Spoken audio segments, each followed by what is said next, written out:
Yo. It's Grapsody with Will, Phil, and Reg, trying to keep it real instead of what you usually get from these talking heads. It's Grapsody, we're here to fill the void. 3 black fans, different perspective, gotta fill your voice. Coming with the podcast, talking majors, indies in between. Yeah, it's all that, and we're down with Fightful, better fall back. Coming for respect, we connect like a ball bat. No need to double check, these are all facts. You're listening to us talk raps. You're listening to us talk raps. Will, Phil, and Reg. Yeah, we're Grapsody, here to talk raps. Yeah, we're Grapsody, here to talk raps. You know, I think this is the most fitting time to say that we are talking majors, indies in between, because this is Grapsody. It is Grapsody Sunday, and we are live here. It's April 3rd, 2022, and it's been a weekend because it is Wrestlemania weekend. I'm exhausted, you guys. Holy shit. What is going on here? I slept like 13 minutes. I've had about 45 cups of coffee. My hand's in Phil shot. We are live as fuck. Hey, man, Yes. We are double caffeinated up, bro. Triple caffeinated up. Oh my god, so many. Yeah, I went home. And I was with you guys for quite some time, but I went home yesterday, and like I was passing out. I could have missed my flight had I not, like I just passed out on the fucking foot with my head on the foot of Reg's bed, and then I was so out. Luckily, I made my flight.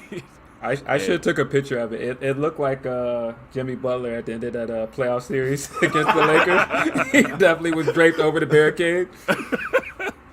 I was out. I had nothing left in me. And I have yet to be able to catch up. I have been, I think I took 3 naps yesterday after getting home. I almost missed this show because I didn't wake up till maybe like 30 minutes ago. And honestly, like I have yet to be able to catch up on sleep and get back to a normal cycle. I probably would have missed WrestleMania yesterday I did miss WrestleMania yesterday, but I did watch it all pretty late last night, at least most of it. I think I started with the women's title match and made my way from there. I ain't seen anything from before it. And Wait, which one? The SmackDown or the Raw? No, why would I start with the SmackDown? You'd be weird. I don't know. Hey. It's like, yeah, I just watched that and Stone Cold, and then I really got to see this Ronda and Charlotte thing right now. You know, I had heard that Bianca and Becky killed it, and so I was like, let me start there and watch from there, and then that's all I've seen of WrestleMania. But look, this has been a weekend of just watching professional wrestling. Wait, so am I the only one that is, out of the 3 of us that have seen WrestleMania in full then? Yes. Yeah. I mean, All right. look. Here's the thing.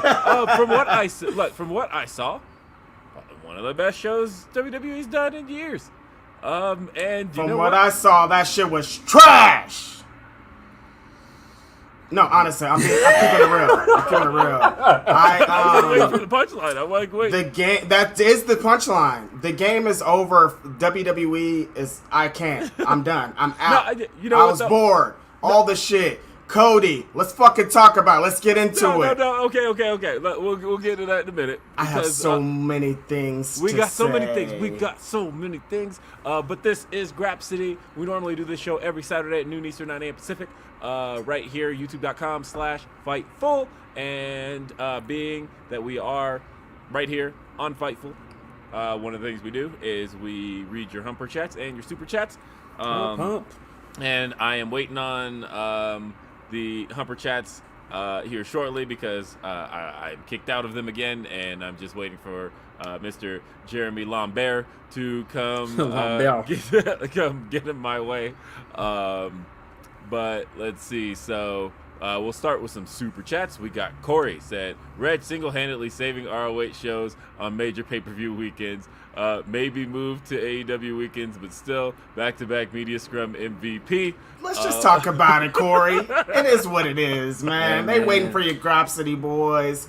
Every Media Scrum. Saving ROH. Me and Tony Khan. Tony Khan. No, yeah, we were in the building on the Media Scrum again.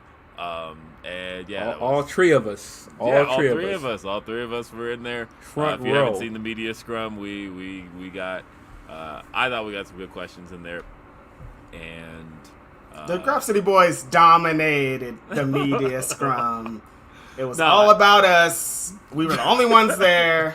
No, I'm joking. There's a bunch of friends in there. It was a good time. Yeah, it's always a good time, and there's always, I think, some great wrestling media people in there, and people I haven't gotten to see in a long time. Those who have followed me a long time know I've known Robbie Fox for a really long time. If I may take a little credit, I gave that man his first podcast when he used to host Into the Octagon over on fanoff.com. And so it was great to see Robbie again, and of course Sean and Denise were in there, and Nick Hausman was there, and it was great. It was great. Those are always fun. Yeah, but again, I do feel like when it comes to the challenging questions, it's your boys. In the fucking building. In the fucking building. Like, that's the thing. I'm not there to... Because it's not about, like, making a name for ourselves, but it is about making sure that we're not just there to essentially create fluff. That we're there to get questions answered that people are asking. And that's how it'll always be. I enjoy doing that. We'll be at Double or Nothing for the next one, and pretty much everything else surrounding it. Phil and I have been talking the last 2 days. People probably think they say we AEW shills or whatever, what the fuck they say.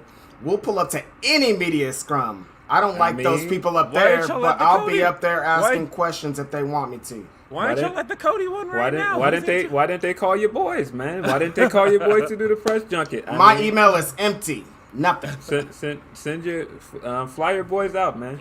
Yeah. And same. I will do. Like, here's the thing. I've been doing this 17 years. Like, this, it's not one of those things where I pick and choose necessarily what. Now, I do have my preferences as far as my type of wrestling I enjoy. Yeah. You're going to hear that throughout this conversation because guess what I got to see this weekend? Every single type of wrestling I enjoy. So, as far as I'm concerned. A lot of wrestling, my guy. A lot of wrestling. That's the thing about Wrestlemania weekend is it is still to this day one of the biggest things that, I mean, it is the biggest thing that WWE does for the entire industry because, of course, over the last 10 years, it has really shaped and transformed into something much bigger than it ever was. That once they started running these big stadium shows, then all of a sudden, so many other shows started surrounding it, and we got what is now known as WrestleMania weekend. We got the Collective, which in itself is... That's my WrestleMania weekend. Yeah, there's a lot happening in the Collective, but then we've had Supercard of Honor for the last, 13 years. We've had... and then Impact started recently doing shows in the last few years. And, of course, there's WrestleCon. There's so much that surrounds WrestleMania. Shout out to the homies as well. You had WaleMania. WaleMania. The big homie Emilio Sparks, man. Cass. Great time, man. That is WaleMania 2022 will go down as the moment where your boys touchdown and we're in the same building for the first time ever. Yeah. And so it'll always be special for that. Yeah, WaleMania was very special. And that's probably such a special moment. That's going to be the first thing we talk about. But want to talk, Bram, We have ShotKid29 says, TBH, Cody Seth never clicked for me. It was objectively very good, but I just couldn't get into it. Also, Twitter today, yikes. Oh, yeah. That's fair. You know Bad what? takes abound. As I just mentioned, I just woke up like right before this show. I don't know what the fuck y'all talking about. So, that's that. Ryan wants to know. Phil and I were up to about 4 something talking about Cody. Woke up talking about Cody. The internet is all Cody. I mean, and I said that because, you know, what's funny is the story of Cody jumping back to WWE broke the same day that the story of Stone Cold Steve Austin returning to the ring broke. Guys, if I once talked to some people who, the moment Cody's contract came up, were like, no big deal, it's just Cody. And I was screaming, I don't think you guys know what you're talking about. Like, that's not the case. It is not it's just Cody kind of situation. It's a big freaking deal that Cody isn't in AEW anymore, and WWE is going to toss the bag at him. And they're like, it's just Cody. It doesn't matter. Look, guys, Stone Cold motherfucking Steve Austin, one of the greatest of all time. Definitely top 3 draws of all time. Stone Cold Steve Austin returned to the ring last night. In Texas. And motherfuckers are talking about Cody. Like, what are you talking about? Cody is the biggest news story of the weekend. Cody is the biggest news story of the weekend, and Stone Cold Steve Austin had his in-ring return.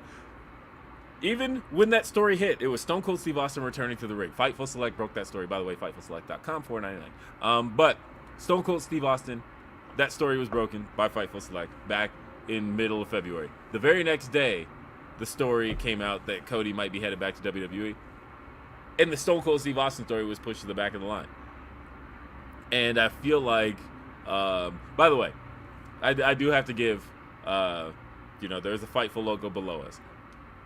But look, I was friends with Sean before we joined Fightful, and I was a Fightful Select subscriber beforehand. And the reason is because I do hella respect the work that Sean does as far as reporting. And the fact of the matter is, this was a good weekend for vindicating Sean's reporting. Because at the end of the day, back in January, it was reported Cody Rhodes' contract up with AEW.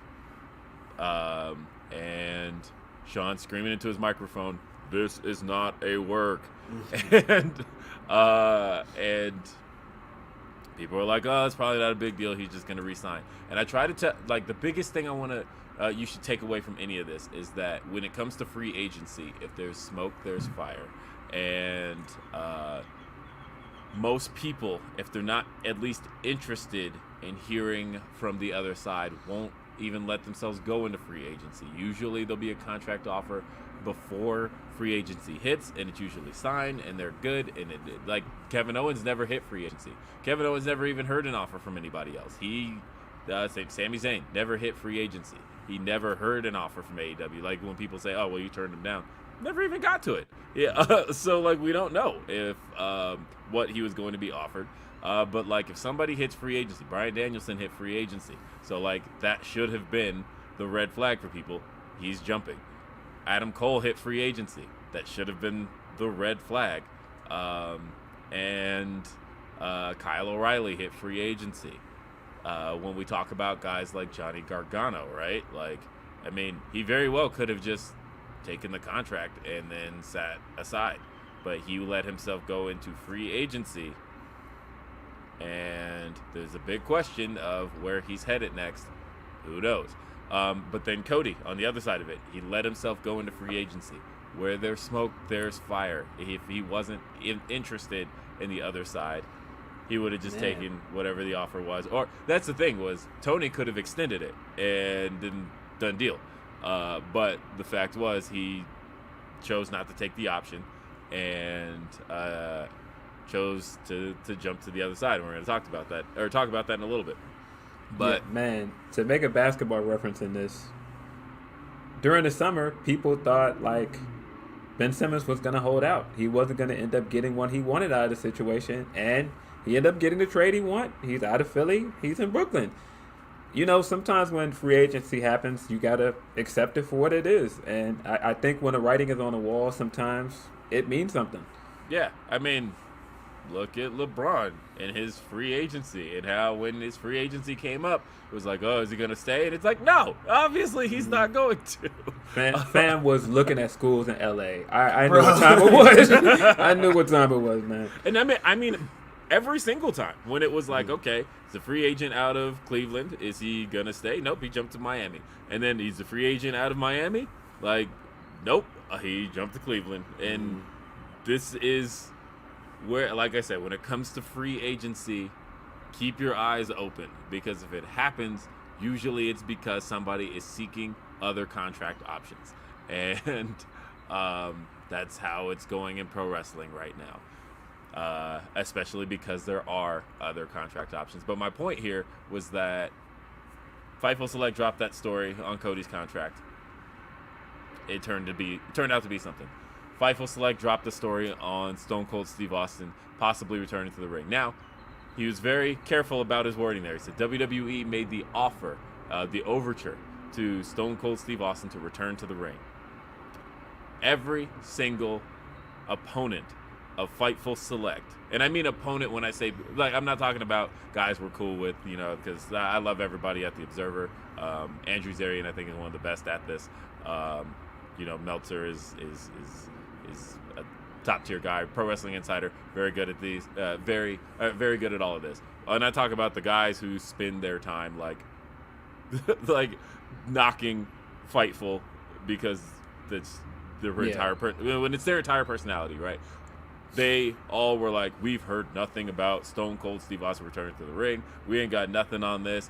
They were, up until the day of WrestleMania, calling that report bullshit, screenshotting it, saying, oh, I thought Stone Cold was returning to the ring. What happened? It's just going to be the KO show.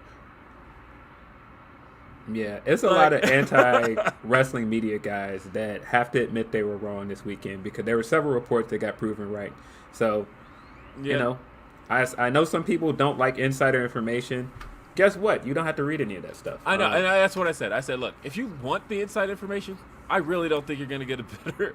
Like, this is kind of my infomercial for Fightful for a little bit. Fightful's like, you're not going to get better information than Fightful's like. You're just not. And like I said, this is coming as somebody who... I've had the details. Mm-hmm. I don't like reporting shit. I like eyeball emojis. That's me. That's how I like to get down, right? Like, I knew about Joe. Was I going to say anything on Twitter? No. Right. Was I going to report that? No. I was going to eyeball emoji it. That shit is fun to me. But if you want to get that information, I do think, because that's the other thing too, is if I do get information, I do want it reported. Usually I'll just drop it in Sean's inbox. And so when he says, if he ever says, we at Fightful have learned, there's a possibility that... Well, don't give it all up, bro. Give it all away. You might be able to assume, but I don't know. Could be anybody. Anyway, though, that said, FightfulSelect.com. Anyway, we also got... so Ryan asked, how many different events has Reg attended this weekend? I went to 9 wrestling shows. 9. That's real. This guy is a machine. I'm not capping. I went to 3 shows each day, and I'm tired as fuck. That's not even counting WaleMania. Yeah, this guy's a machine. We were getting the rent a car the first day, and I thought like he was gonna be chilling somewhere. Now he was out watching wrestling. That we didn't see Reg until late that night. Yeah, no, are you kidding me? We got in, and this guy was just like out here. They were like texting him, like, "Where are you at?" And he's like, "Oh, I'm at this show right now." And I'm like, "Oh, well, what are you doing right?" And then we text him a few hours later, "Oh, what are you doing?" And he's like, "Well, I'm at this show now." Like, bro, I love pro wrestling. He so does. This man fucking loves much pro wrestling. It is amazing to watch.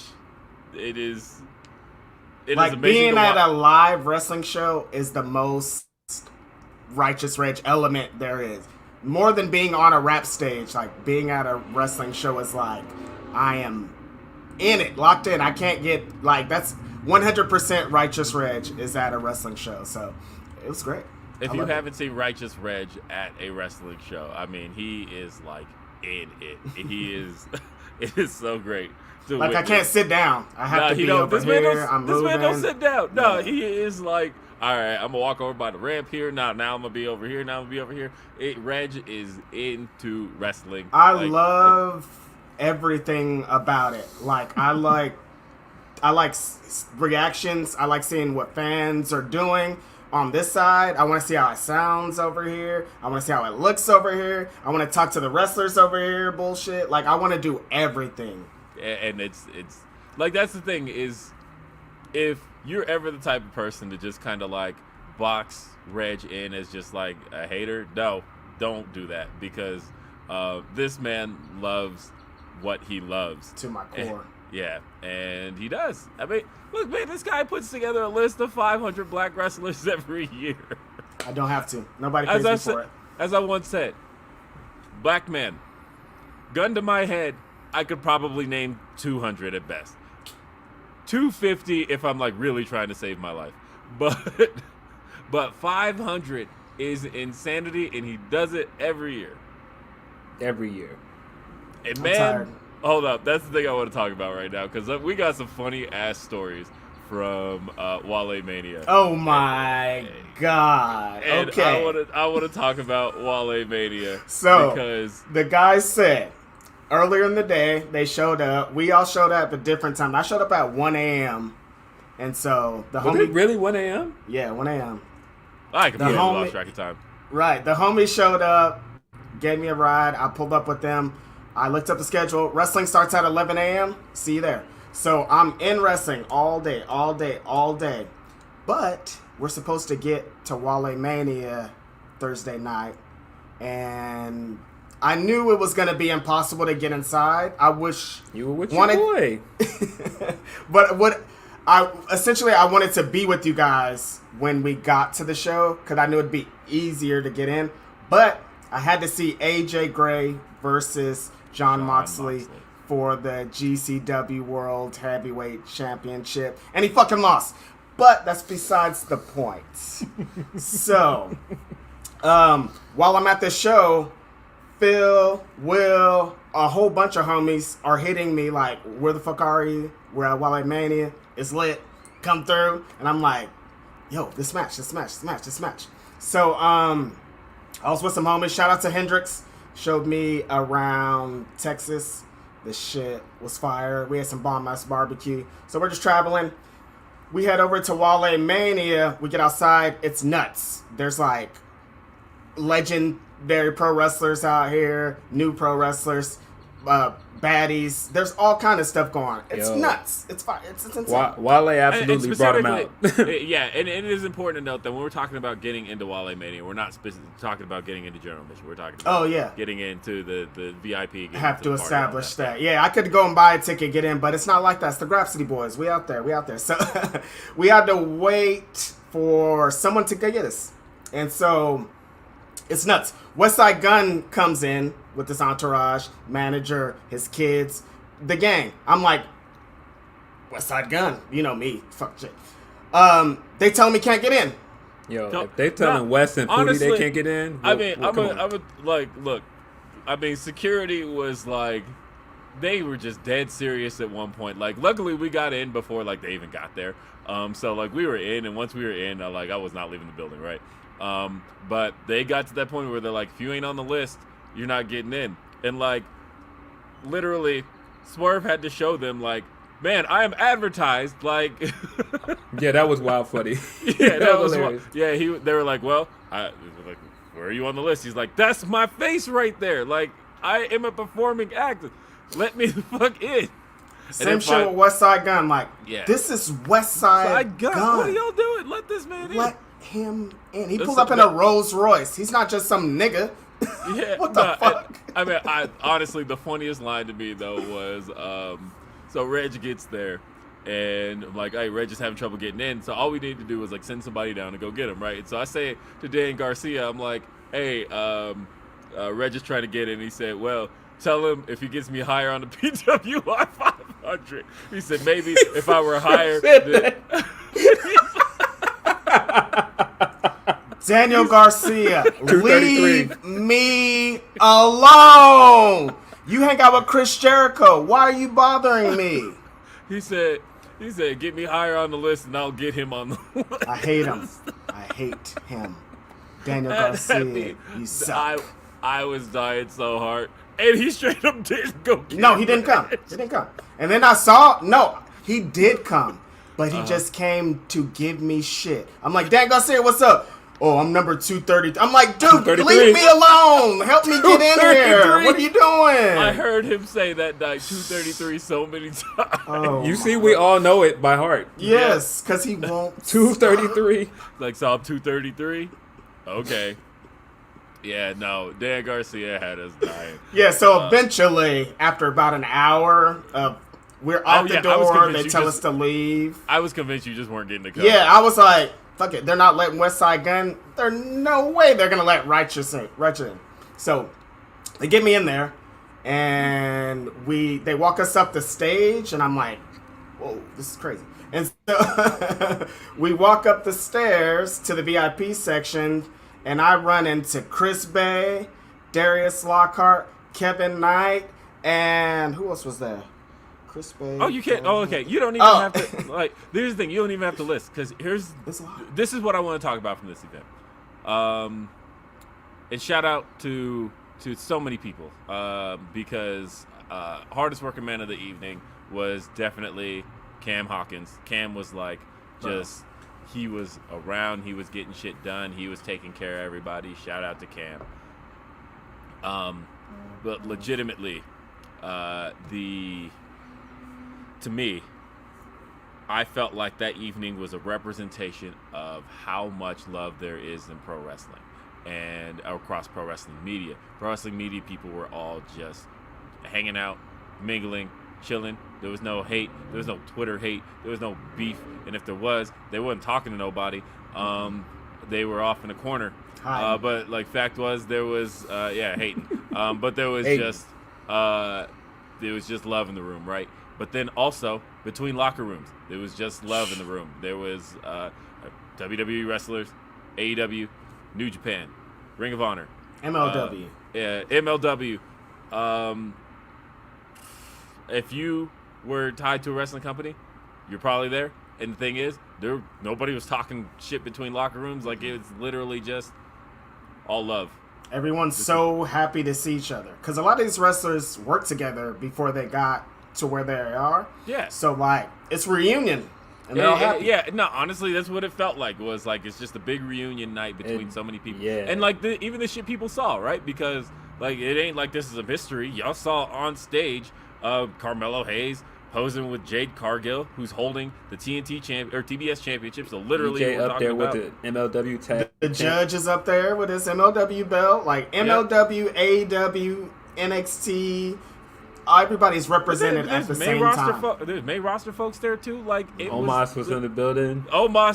My God, Omos was in the building. Like, Omos cannot be inconspicuous in the building. That man motherfucker is giant. I walked up the stairs and he was standing by catering. I'm like, ugh. It's huge, man. Omos walks in the building. It is like, it's over. You know, everybody, all eyes gravitate toward this big-ass man in the room. Like when they say, TV doesn't do him justice. Yo, this guy. This man is massive. It was absolutely like a family reunion. There were so many people that I saw in the building that I know through Twitter and I've never met in person. I mean, like this guy to my left. And so it was so many people that it was just so happy to see. I was so happy to see for the first time in person. It was dope. Yeah, you know, and honestly, we were seeing, seeing Sir and Alex, and there's so many people that been friends with for a long time, but haven't seen in person ever. Black Guy Wrestling Pod, Regional Wrestling, all the homies were in attendance. Yeah, it was a great time. But also big shout out, I know you already gave it, Phil, to Emilio, Emilio Sparks is... You're talking about working hard. Yeah, talking about working hard. That man is nonstop. And, yeah, so proud of watching everything he was getting done over WrestleMania. Eventually, when I get in, I was behind Emilio, so thank you, Emilio. Big shout out to Kaz and Wale and Emilio for putting that event together. Mm-hmm. Yeah. No. Anyway, it's a good time. But y'all saw we took like 500 picters. It's out there. Yeah, we got the one with the three of us together. With the then we, damn near Migos stance. Yeah. And then we took pictures with literally everybody, and it was just a great time. Great time.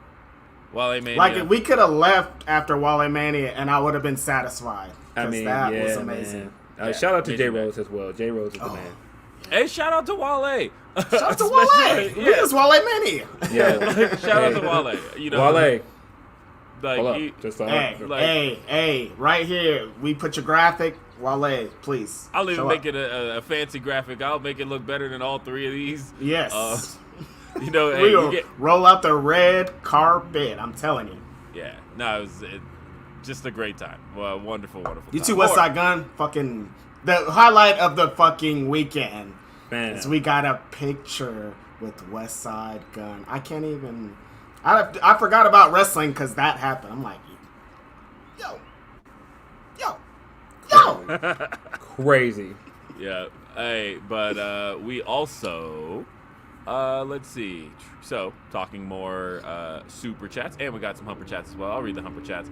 Let's see. We got Joseph Correa says, it was awesome meeting y'all at For the Culture. I hope I can chop it up with y'all again next time you come to Dallas. Also, speaking of For the Culture, that main event was pretty insane. Insane! That was one of those, like, the first light tube that busted. I'm like, you know what? I'm going to be over here.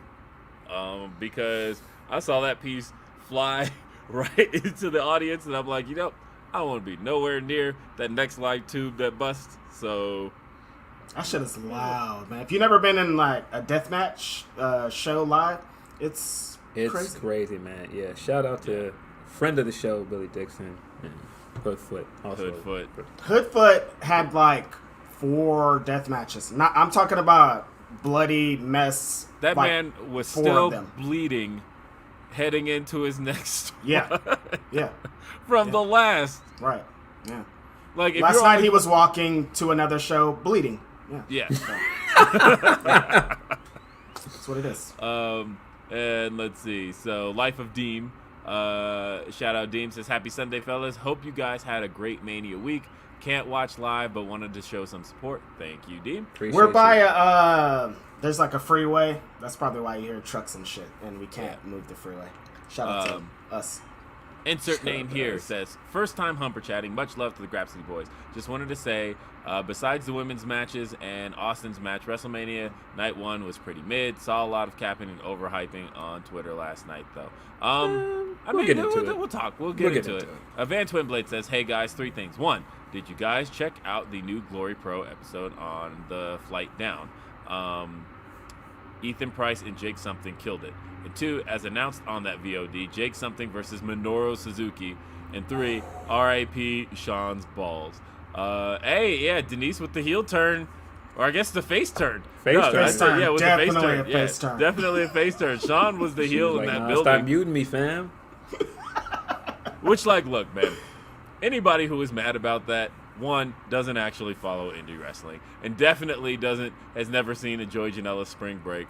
Like, if people who are like, man, well, I really wanted to take this seriously, but you let Sean Ross Sapp in, like, there's an invisible man in the match. Come on, guys. Come on. You've never seen a clusterfuck.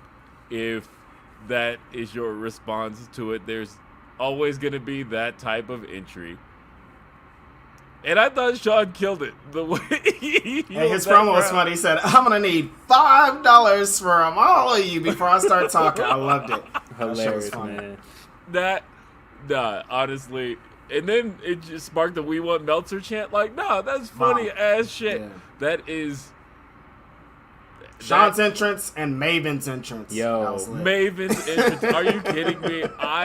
Will had a moment. I Will was belting out across the stars. Come on, man. That was one of the moments of the weekend. I can feel my fantasy. I'm so consumed. Yeah. No, are you kidding me? I still barely have a voice. I'm like raspy. Man, if you guys look on my page, there's a picture of me taking a picture of Maven, and you can see Reg in front of me, like celebrating hard, and behind me, Will is like belting it out. Like, so yeah, we were definitely in the building for Tough Enough Goat Maven. So good. So good. Yep. And then so we got let's see. D-Lo Diggs says this is dedicated to Seth's lingerie attire and for Bro came in the jammies. and Triple H and Ciampa for making me cry, as well as What a Shad's father-son moment. Yeah, that was great. It was good to see Triple H again in NXT. I didn't watch much of that show, but I did see that part, and that was really good to see. Right. D-Lo also says, I don't know if y'all feel the same way, but I think Cody, and depending on his success, I think this is what starts the tide in MJF, Jade, starting to be WWE bound. I think. So here's the thing. I mean, we got to talk about. We'll talk Cody. Yeah, we're gonna talk about it. We're gonna really talk about it. Because we are really gonna talk about it. But I will say that it is on WWE. Like they did show last night that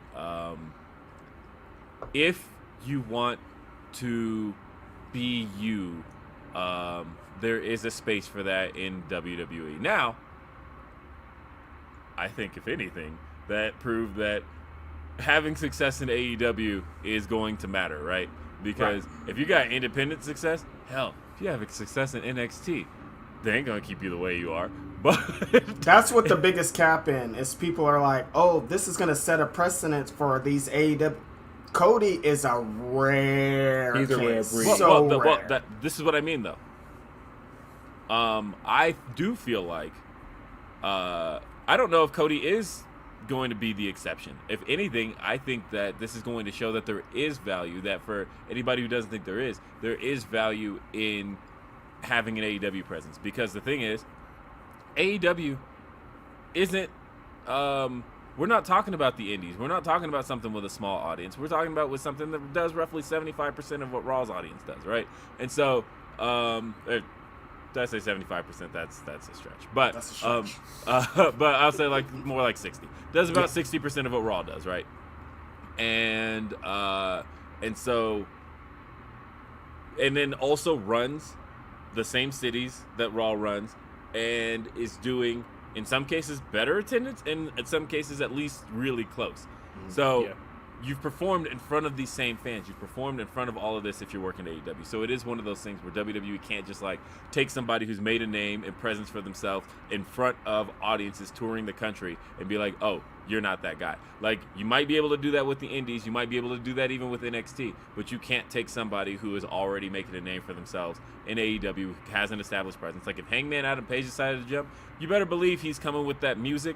I do not agree. That's why I'm saying Cody's a rare occasion. I don't think anybody else is going to come in like AEW. No, that's the thing, though, is that they got leverage now. Because Cody said that was part of contract negotiations. If I'm coming as the American Nightmare. But it's Cody. That's what I'm saying. Anybody else is not going to be like this. But that's the thing, is then Vince was able to respond, well, if it ain't broke, we ain't changing it. If Hangman Adam Page right now, the AEW... If Hangman Adam Page, AEW World Champion right now, like, he's got options. He's got the ability to say, like, if Vince said to him right now, we want you, and he said, well, I'm not coming unless I'm still Hangman Adam Page and I own my music, Ghost Town Triumph, I want to continue using it. And Vince is going to say, you're not Cody Rhodes, nigga. You coming as fucking opposite of the cowboy, Hangman Page. But I think this is so like Cody. Reg, no, but Cody. My point, though, is I disagree with that, because I feel like, because then Hangman could turn around and go, no, I'm staying in AEW. Like, it ain't like people have leverage now. MJF can say, I want all of it. I want my music, I want my look, I want all of that, and if you don't give me that, I'm staying. And like Jade Cargill can say the same thing. Jade Cargill can be like, look, you want to change anything about me? If I don't get to have control over what I'm doing right now, I'm staying. And like Cody had that same ability to say like, hey, I want to be American Nightmare. I want all of this, and I'm staying if I don't get it. And WWE has every right to go, okay, either yes, you get this, or sorry, we're not doing it. But the thing is, the wrestlers now have the option. They don't have to be at that mercy. If you're in NXT, you have no leverage. You have no leverage because you're already under a WWE deal. You have no leverage to say, look, I'm either keeping everything about my identity or I'm staying in NXT. There's no leverage there whatsoever. And in the indies, you really don't have any leverage because it's like you don't. You have zero leverage. But if you're between WWE and AEW, you have so much leverage today because it's either get this big payday from Tony, get this big payday from Vince. But both of them have to concede to what you're asking. And that is a big deal. That's the position you want to be in. Cody is setting the precedent for being in a position of demand, of Tony wants you, Vince wants you. If Tony and Vince are after you, you're getting everything you fucking want. And that's what I think is happening today. You're seeing the difference, though, of, these aren't guys that are coming from, a niche crowd where indie fans know who they are. These are guys who are on network television as well. They're on another cable channel, so more people see them, and there's more recognition of what they were doing over there, whether it's their name and what their acting presentation is. There's numbers behind it. So I do think MJF and Jade could be in a really good position. I don't think Jade owns her music, although she did have it custom made. I think it was straight up just sold to AEW at that point. But I'll give you MJF and Jade. But I do think Hangman. Beyond that, I don't think Hangman is got it like that. I think he does. I do think when his contract comes up, if Vince wants him, he's gonna have to listen to what he has to say, or Hangman's gonna stay. And hell, Kenny's up in a year. I don't think Kenny. You're talking crazy now. No. Hold on. I don't think Kenny would have that conversation because I think ultimately Kenny don't want to. But I do think that if he wanted WWE to listen to him, or if he wanted to listen to WWE, WWE is gonna have to hear everything Kenny has to say. If Kenny's like, look, I want to produce my own matches. I want my own, like, you don't touch my look. You don't touch my. And if I decide one day I want to change my look, I just want it to have blue hair.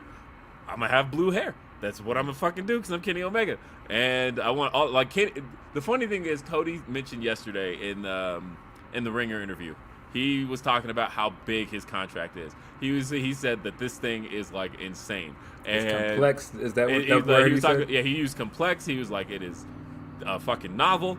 And I can imagine that a lot of these guys are gonna want like certain things of like, hey, you don't touch my promos, you don't touch this kind of shit. Like, we are entering new territory now. The last 3 years have given so many guys leverage that I think they wouldn't have had before. I do think that if you're coming off the indies, it's a different story. But if you're coming out of AEW or even out of WWE, you've got so much motherfucking leverage right now. Yeah, but when the news first dropped and we talked about it here, I said that Cody is smart. He's been there before. He's worked there. He knows the system. He left and he had to work hard to get his name back and all these things. He wasn't going to come back there without a deal in place for things that he wanted. There was no way that he was going to go back there and just accept the 360 deal they were going to give him. He was going to have everything in writing and what he wanted. And so that didn't surprise me. When he was sitting in the interview, and by the way, shout out to the Ringer for that. Big homie Brian H. Waters, really great guy, produced that. And he said that was the moment of his career. Congratulations to him. That's big. He was at WaleMania too. Shout out Brian. Shout out to Brian, man. Let's just get into it. All right, number 4. Adrenaline in my soul. I know it's really number 1, but look, we're talking about it now. Yeah, we might as well. But shout out to those guys. David Shoemaker as well for interviewing Cody and getting that exclusive.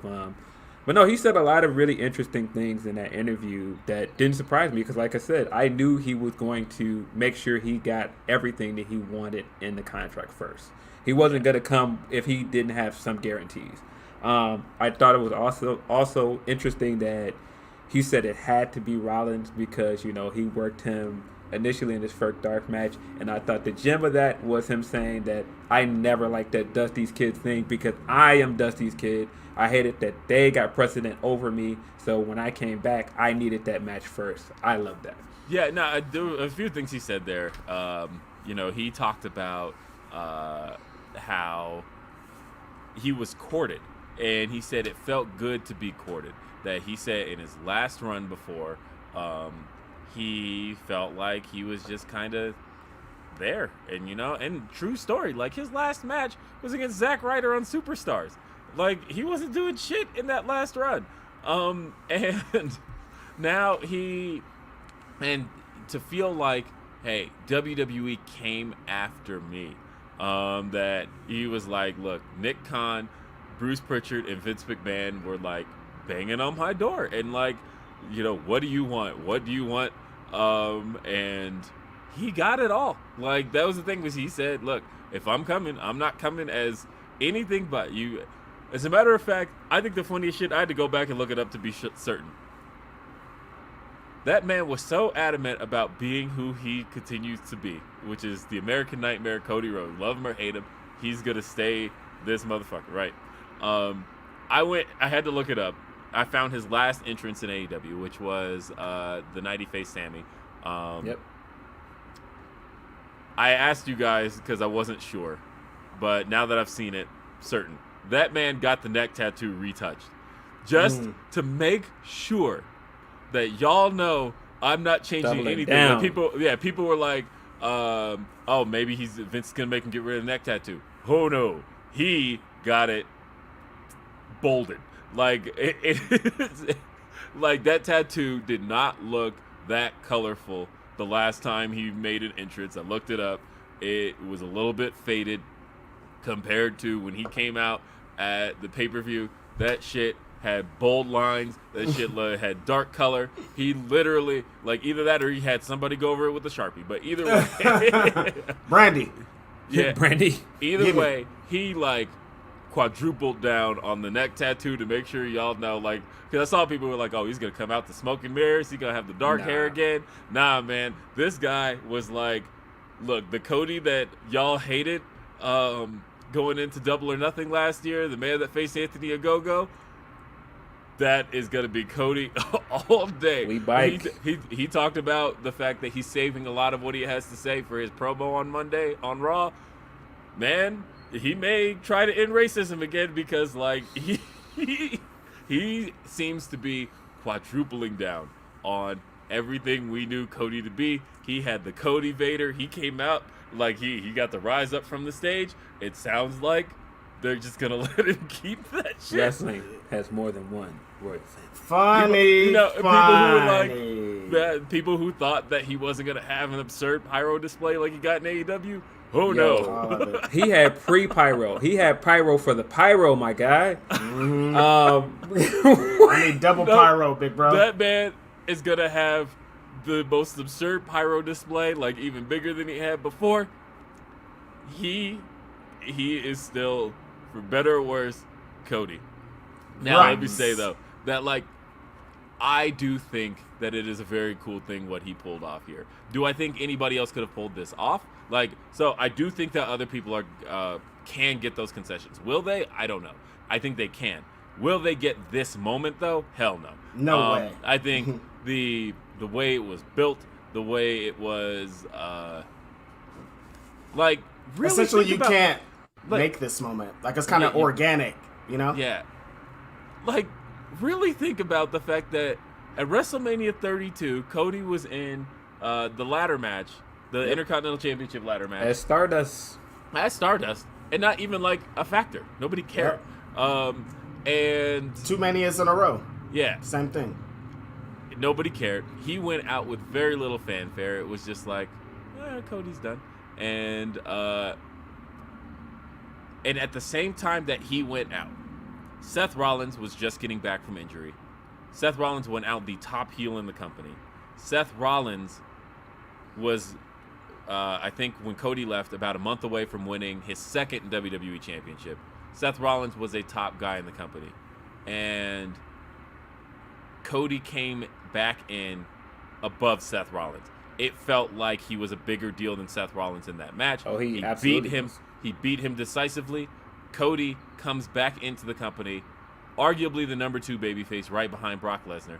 And Brock Lesnar probably ain't gonna be around after next week. So like, Cody Rhodes came back into the company after leaving with no fanfare whatsoever. Came back into the company as a top guy.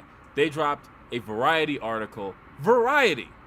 The rollout was the biggest crazy. News That's meet so and the biggest. The rollout was crazy. That's Yeah. what Phil and I said. He came with his own rollout.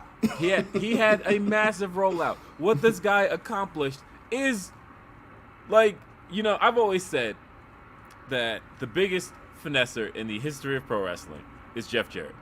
And I feel like Jeff Jarrett is about to be able to, like, say, like, damn, Cody's good. Yeah. Because, like, like the shit Jeff Jarrett pulled off is legendary, right? Like I talked last week about the No Mercy stuff with China. getting paid 6 figures to job to China. But that man also, he's pulled the fact that what he got out of Dixie Carter, you know, what he got with the GFW stuff, like Jeff Jarrett is one, and then he managed to get back in Vince's good graces. Jeff Jarrett That guy. is A legend, bro. the legendary finesser. Nobody has finessed people better than Jeff Jarrett, but I feel like Cody. I still say one of the greatest things Jarrett ever did was flying all the way to Japan to smash Hogan over the head with that guitar and that all-white outfit. Like, he's just the man. Legend. Yeah, like that man has pulled off some legendary deals, and the funny thing about those deals is a lot of them didn't work out, right? Right. Like he went to WCW and then came back to the WWF, and they rolled out the carpet for him coming back to WWF in '97.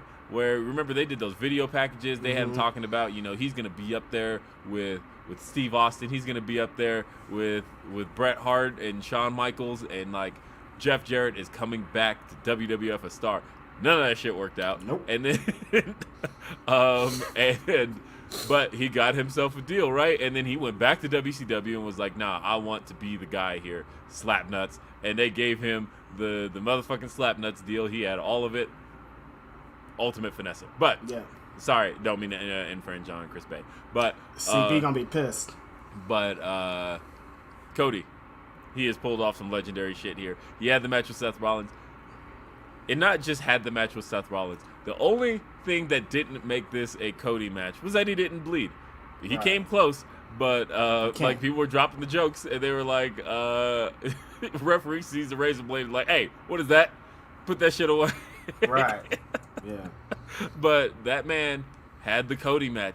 He even had the Cody finish. He did all of this shit. He was still locking the arms for the trying to get the pedigree pop. He Right. literally is doing all the shit, and he is seeming to have no problem just talking like Cody. Like he's Right. doing a media conference right now. That ain't something that Stardust is ever gonna do. That was stuff Right. that Cody did. He's doing the. He did a press conference by himself, but that's Did a why I pre- keep saying the rollout is crazy. For him to just rollout- walk into WrestleMania and decide, like, no, I'm taking this over. Like, I'm getting one of the biggest entrances of the night. I'm gonna steal the show, have one of the best matches of the first night, and I'm gonna have a Variety article about me at the same night, a podcast interview, and a media scrum the next day. Yo, he's out here. Yeah,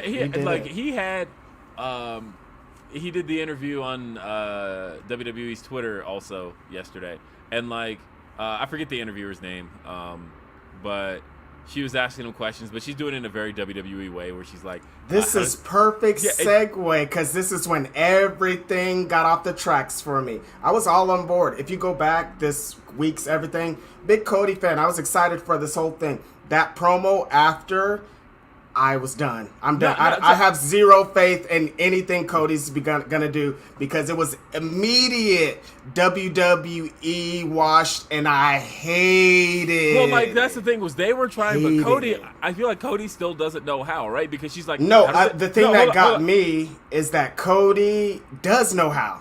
Yes, he does. That's the thing. But that's the thing was, remember she asked him, she's like, how do you feel being back in front of the WWE universe? And he's like, WWE Universe, the fans, whatever you want to call it, whatever the nomenclature is, like, he just kind of just threw that out. Like, Right. And then he's still talking about AEW shit. He was like, you know, last time I was in front of the fans, they were booing me. And he's, like, referencing stuff in this WWE promo about shit that happened on the other show. Like, and I even like the stuff he said he kind of implied that he can't prevent it, but he was like, I hope. Because he's like, I'm rooting for AEW still.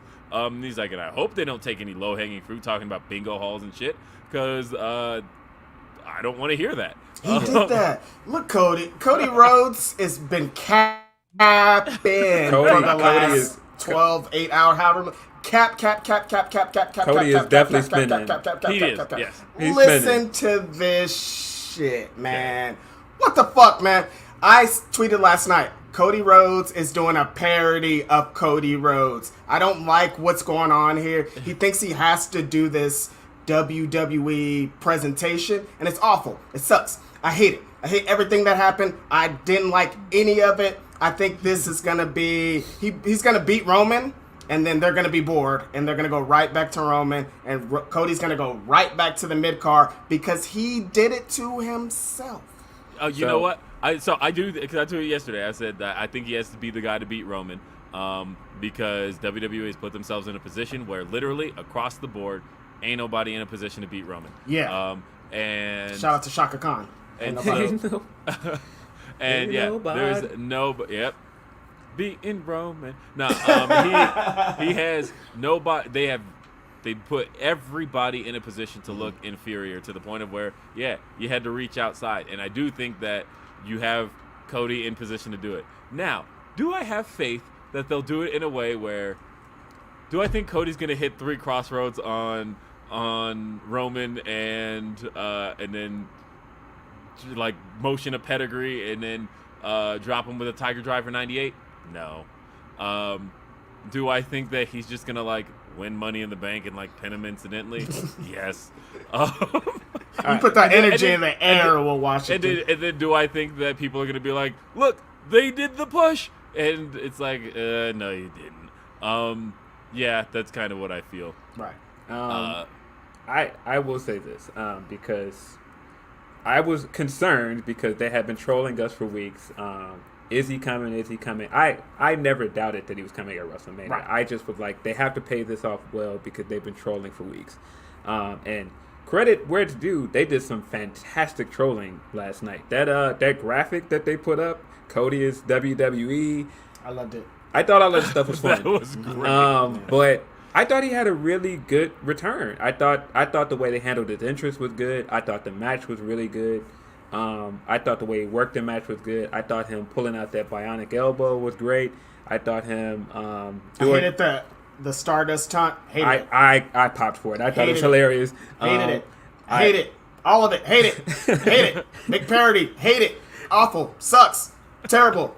Boring. The worst. I'm actually happy that he's in WWE now, so I don't have to see him in AEW. Fuck off. Look, so here's the thing, though. The biggest... So there's two... Awful. big pieces of cap. That Bored. I hate it. There's Terrible. two pieces of cap I need to address. One of which is the fact that that anybody that is still saying like this is like Giant L Tony Khan. How? Here's the thing.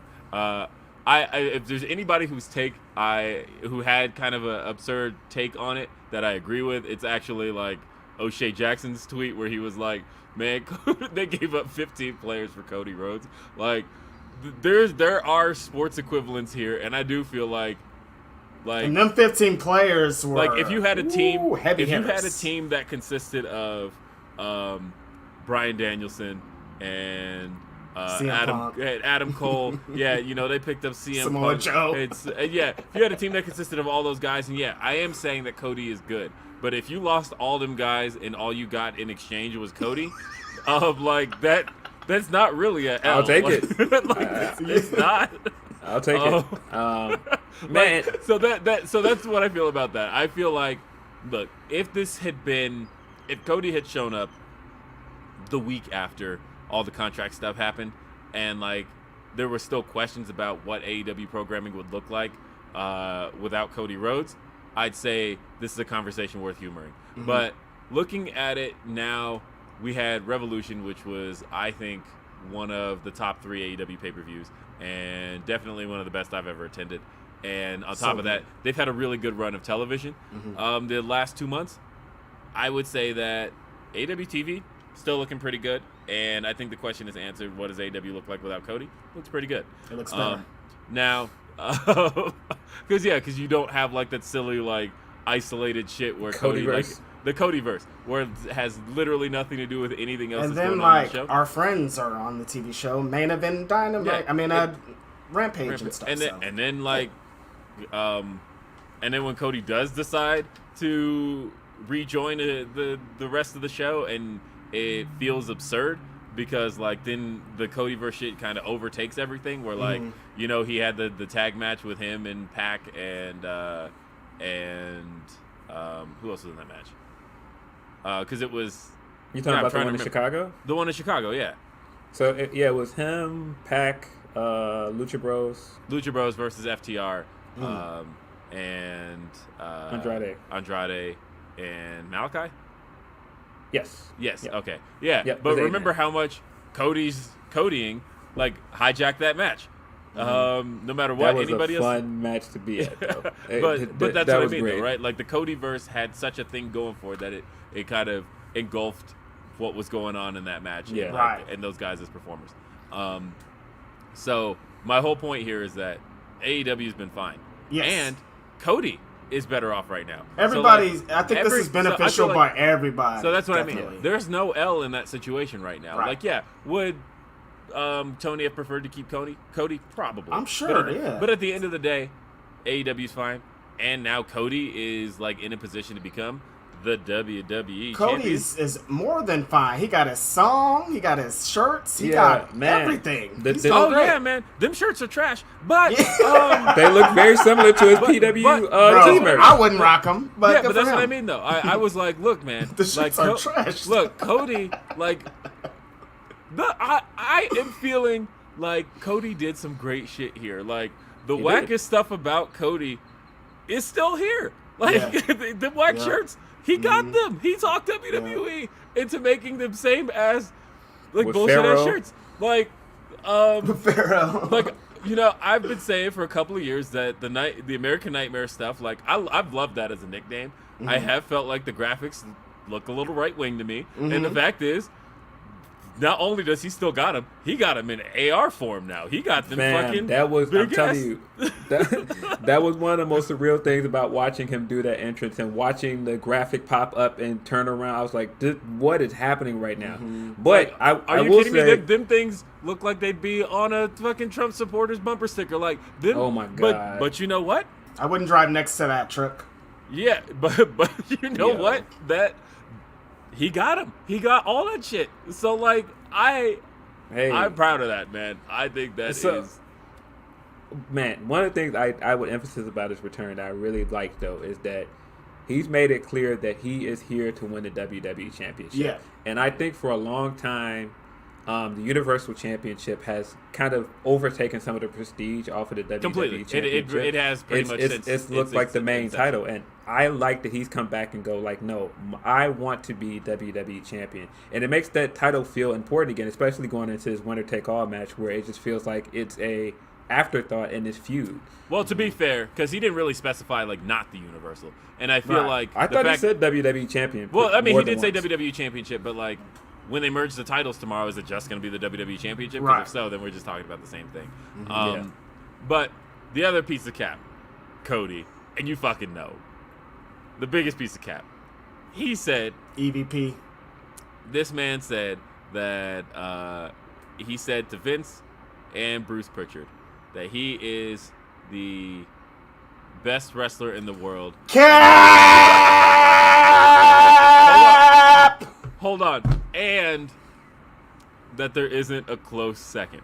Big Cap! Look, here's, again. You barely the best wrestler in your household. Look, here's the thing. I like Cody. I do. I probably have been a bigger defender of Cody. That is funny as hell, right? But I've been a bigger defender of Cody than most people in wrestling media. That said, I feel like people who can make like a best in the world statement usually I feel like usually have some type of resume to back that up. Because when CM Punk was calling himself the best in the world, he was doing it in a time period where he was doing the best work of anybody in that company. Yep. Easy statement to make. Agreed. I think Bryan Danielson calling himself the best, easy statement to make when he's doing the best work in the world right now. Yep. Kenny Omega calling himself the best bout machine is a statement to make when his matches across all platforms, it ain't just the Meltzer thing, are the highest reviewed matches, best reviewed matches. Easy statement to make. Greatest match of all time, pretty much, against Okada. Come on, you can say that. Seth Rollins calling himself the best. That's a stretch to me, but I recognize that he at least has some in of the his resume to back it up. universe. Roman Reigns calling himself that. Again, Roman Reigns has the resume to back that up when he talks about the numbers he pulls, all that shit. Fine. I mean, he ain't really had a match. I kind of feel like that's a little cap too, but you know. No, but he hasn't really had a match as far as that's concerned. But Roman is the guy in the business right now. There's no denying that Roman is the guy. So again, that's a statement he can make. John Cena could even make that statement at one point. Yeah, he's the guy, but best wrestler in the world. Cody Rhodes probably could phrase that differently because I feel like there is no scenario where I feel like that statement is true. And there's no statement where I feel like Cody could make that argument of it being true. So, yes, did he have excellent ladder match with Sammy Guevara? Absolutely. Yeah. Probably top 5 singles ladder matches ever. Love that match. Did he also have a great match with Dustin 3 years ago? Absolutely. Yes. I was there. Were those kind of it for his AEW run as far as masterful matches are concerned? Right. He had good matches. Yeah. But As far as watch this is a masterclass in pro wrestling, not a lot. I feel like I wouldn't say that he's the best wrestler in the world, but when me and Reg talked about it last night, I do feel like at one point he was one of the best baby faces in the industry, especially at the beginning of AEW's run. That first year, he was hot. He was white hot. But yeah, no, best in the world. That's cap. I mean, something had to have happened though. Like the biggest shift for Cody to me happened at the start of the pandemic.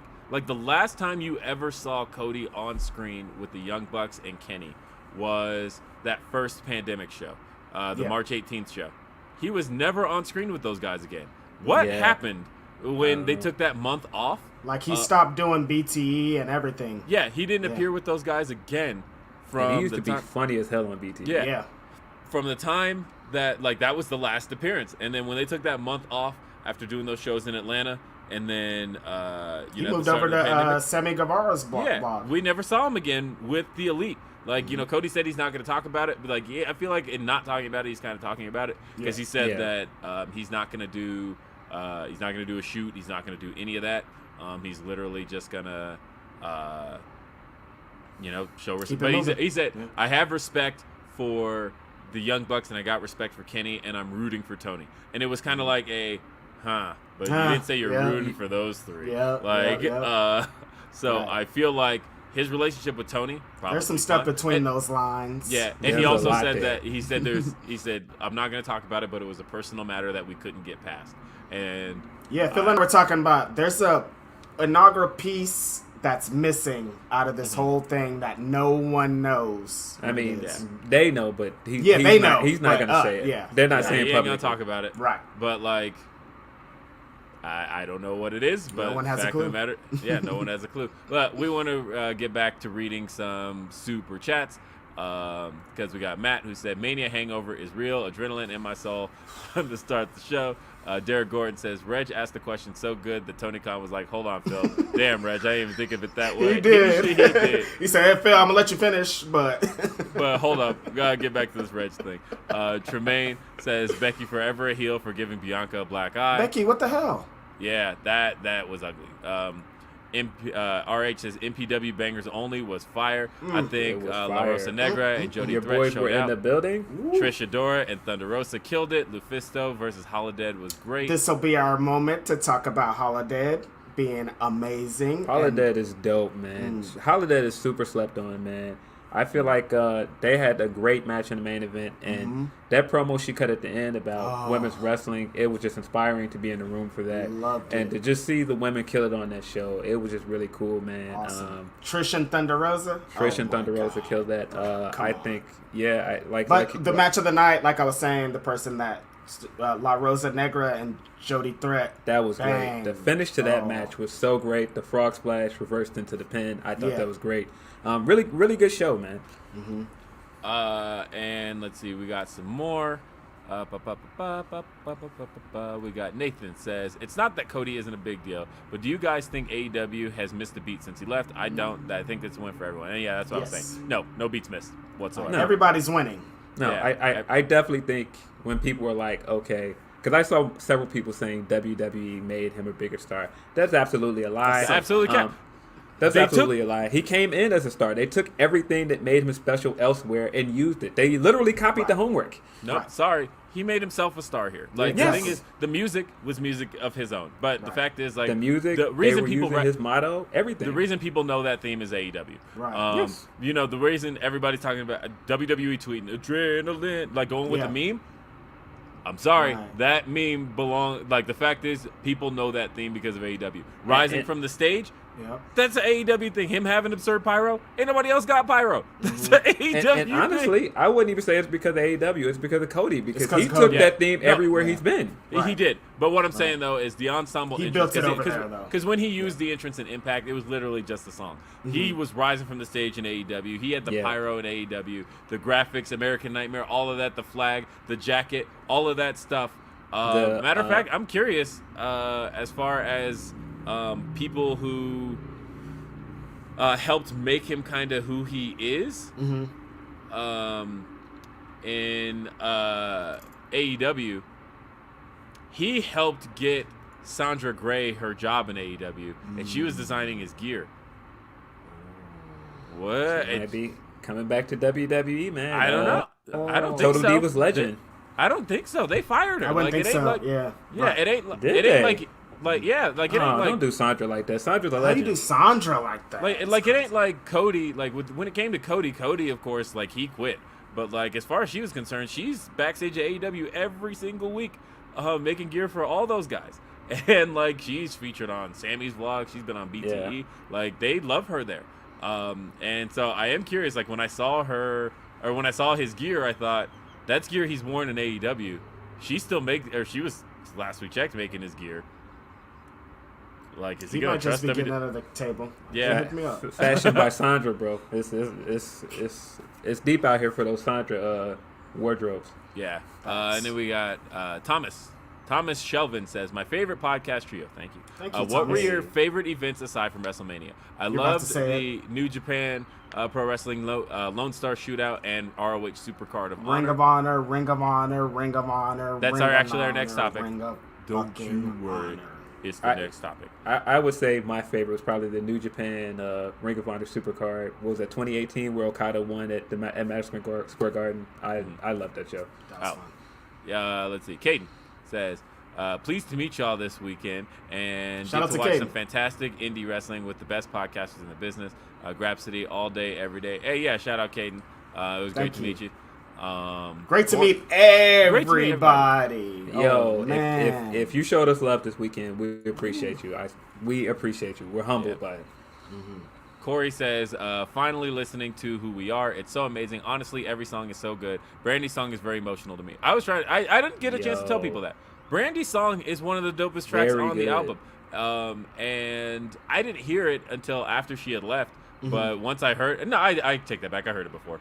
But it was like right before. And so when she left, I was like, damn, because this is a really good track. Oh yeah, I remember you saying that when you heard it. Like, it's unfortunate she left because of song. You know, Yeah. Such a good song. Shout out to Mega Ran for doing that one. Apparently, he asked to do that song for her.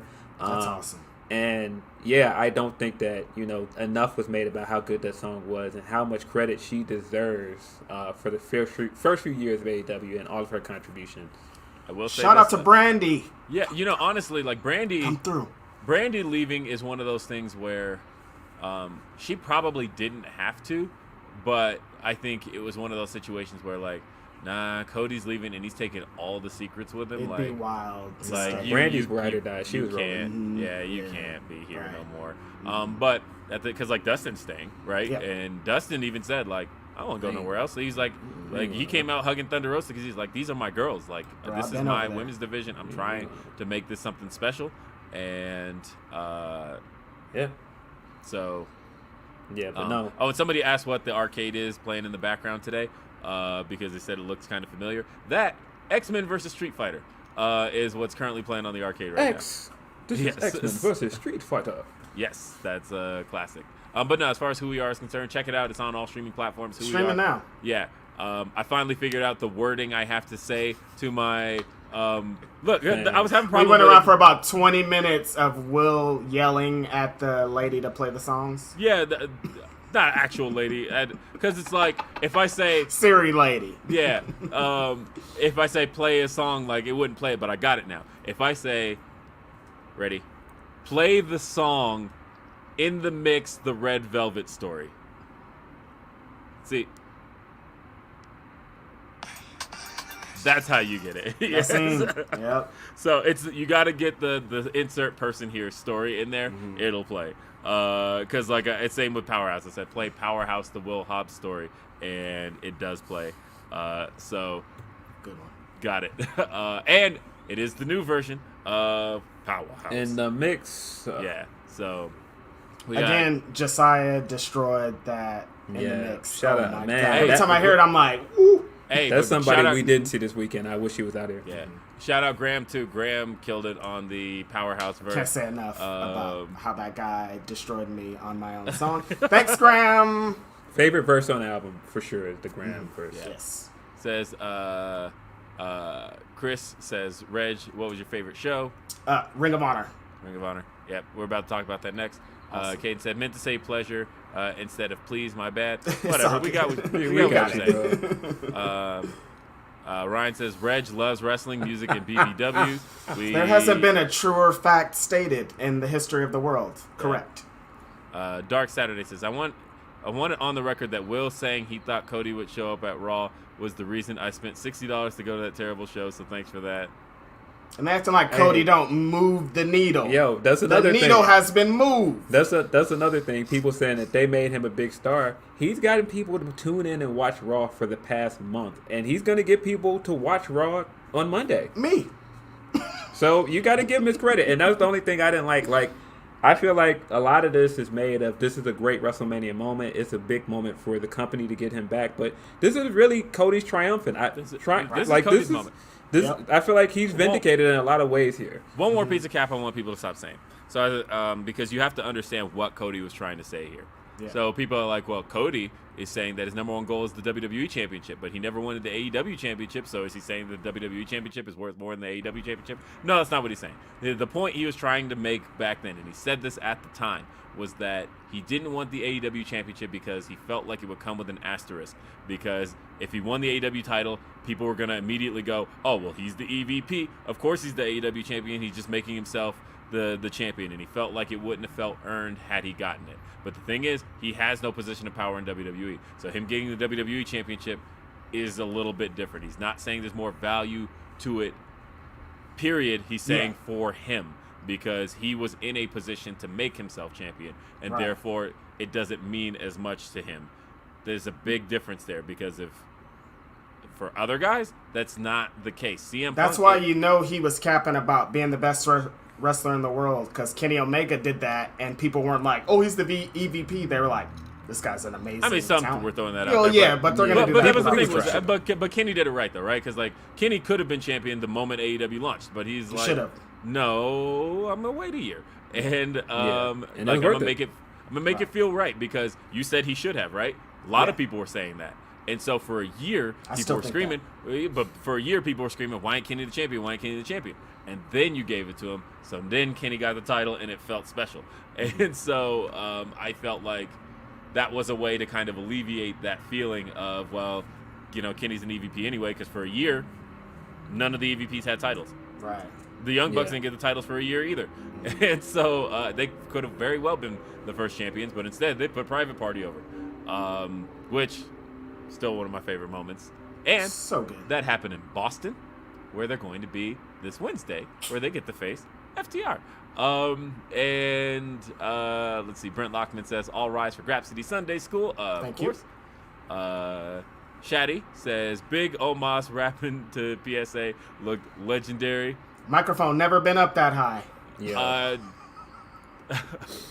Orion Ben 666 says, WaleMania is like the black wrestling fraternity cookout. Facts. Media, wrestlers, and musicians getting together and catching up, then Yeah. going ham. Glad y'all got to experience the hijinks and awesomeness. I'm glad we It was did too. insane. It was such insane. a great night, man. Really, I such felt- a great night. The thing I felt the worst for, and I'm sorry, because I have to throw out an apology. And look, I decided very last minute to even go to WrestleMania weekend, but I made the promise that I won't do this again next year. So my wife really wanted to go to WaleMania. Oh, that's and right. seeing all the pictures, she's like, Damn. and her best friend is like, she thinks Wale is like sexiest dude on the planet. She's like, I could just listen to his voice all day long.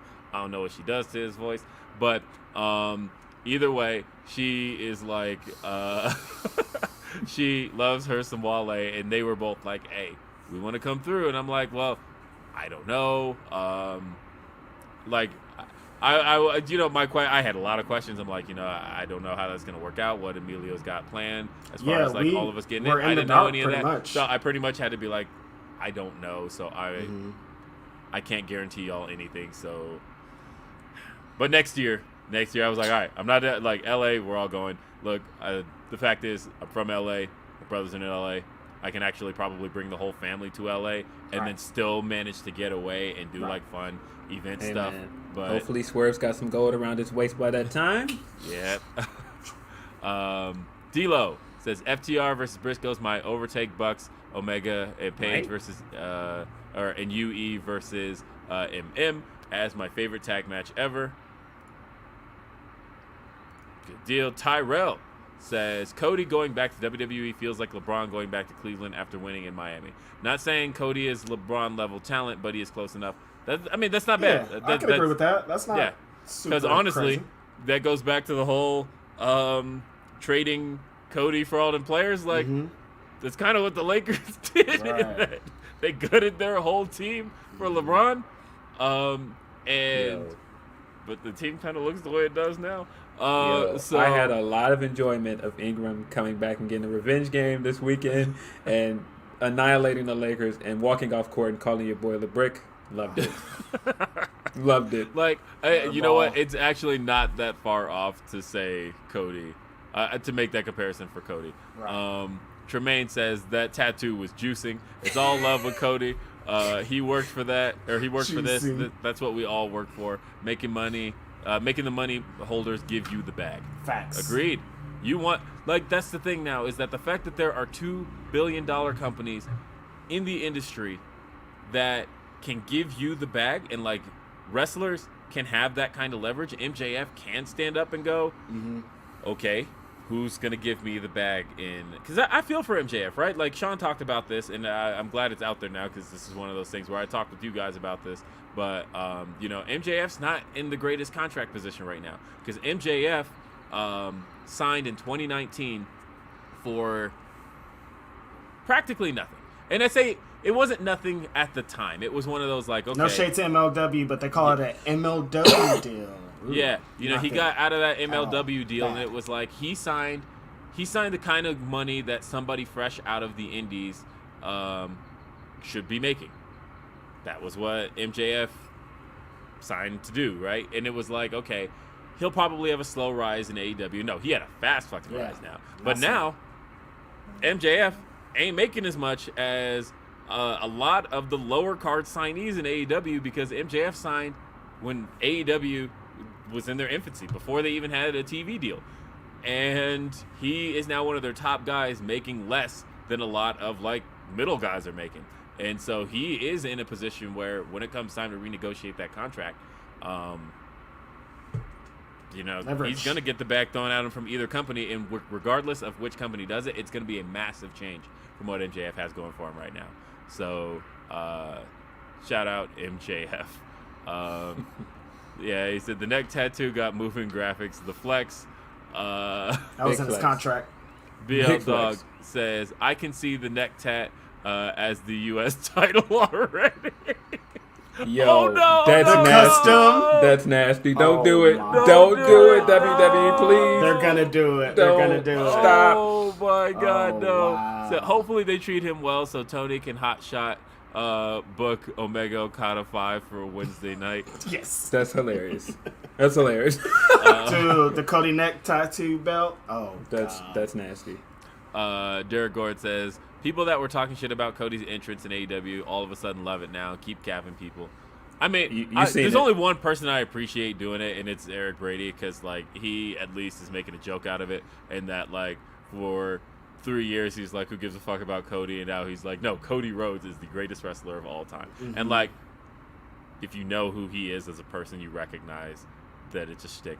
Yeah, it's cap on both sides. Yeah. Shot Kid 29 is I'm happy for Cody, but his individual success is a moot point if the culture in WWE doesn't change. And based on Nick Khan's Future Stars comments, I'm not holding my breath. Well, they did tell all the wrestlers that they can have Twitch again and they can have cameos and all that stuff.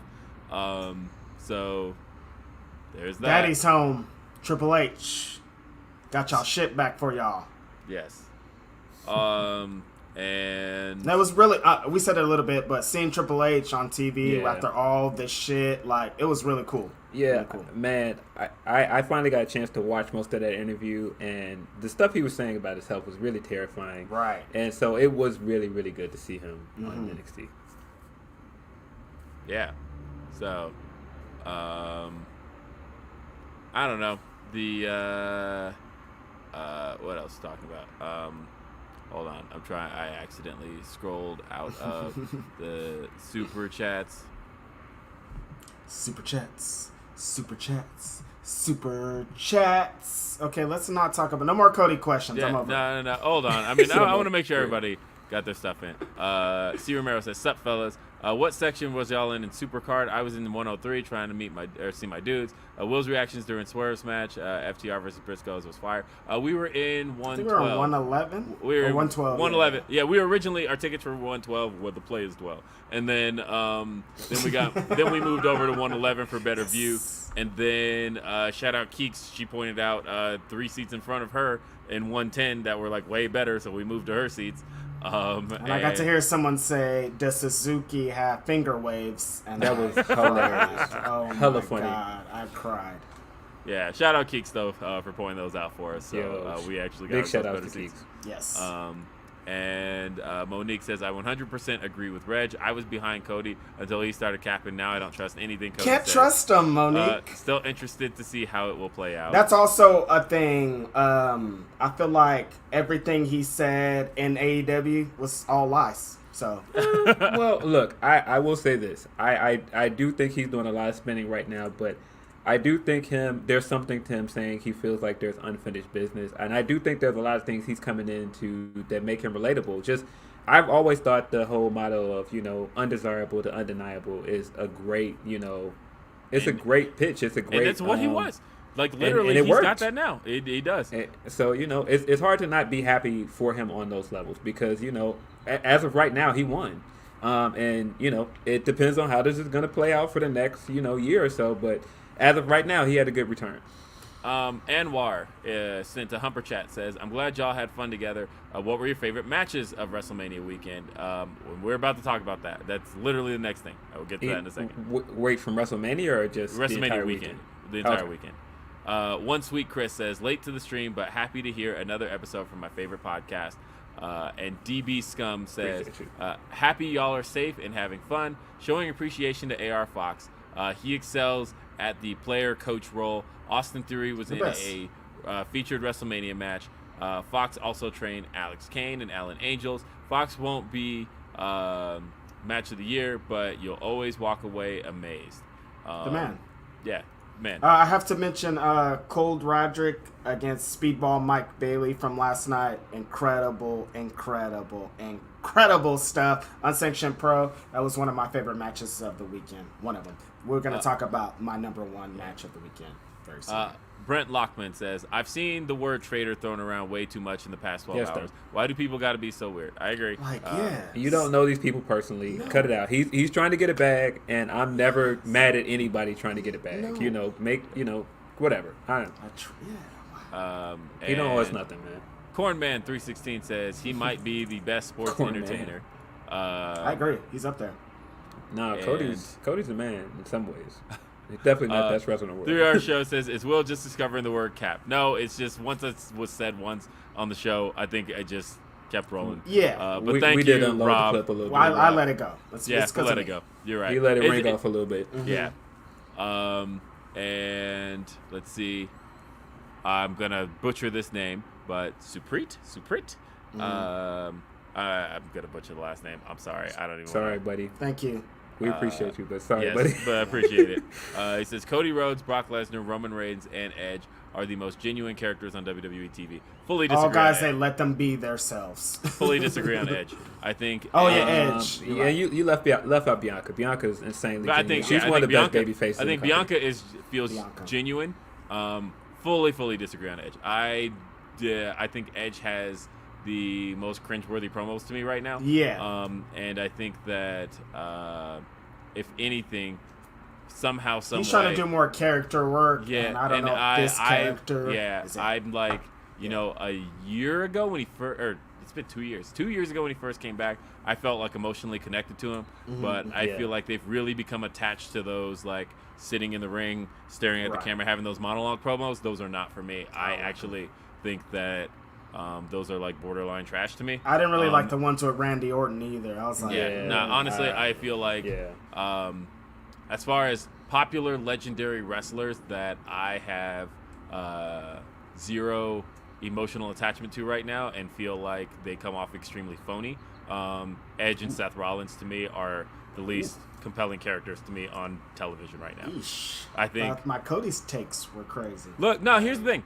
I like Seth as a performer. I think once he discovered that the cackle was a meme, he has run that shit into the ground, and it doesn't feel genuine anymore. Like the first time, like this shit sucks. No. That shit sucks because like it's supposed to though. I don't want shit that's supposed to suck. I don't want shit that sucks. Like I don't. We don't have time for me to dissect the Seth character, but I think there's a lot of complexities to it that he's not given credit for. I just think that because like he had the shitty cackle like way back in like 2015, right? And like people knew that that's what it was, but it didn't feel like he was in on the joke. It just felt like Seth Rollins, like the script said, asterisk maniacal laugh asterisk, and he's like, okay, well.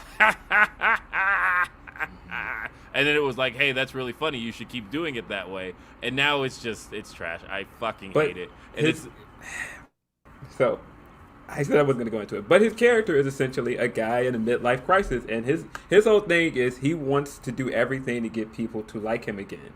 And so he's not going to completely turn face, but he's doing everything. He's doing essentially the greatest hits of his career, the Burn It Down chant, wearing the glove again, like his Shield era, calling himself Seth freaking Rollins. All of these things are to get people to like him, but it's not working because it's not genuine.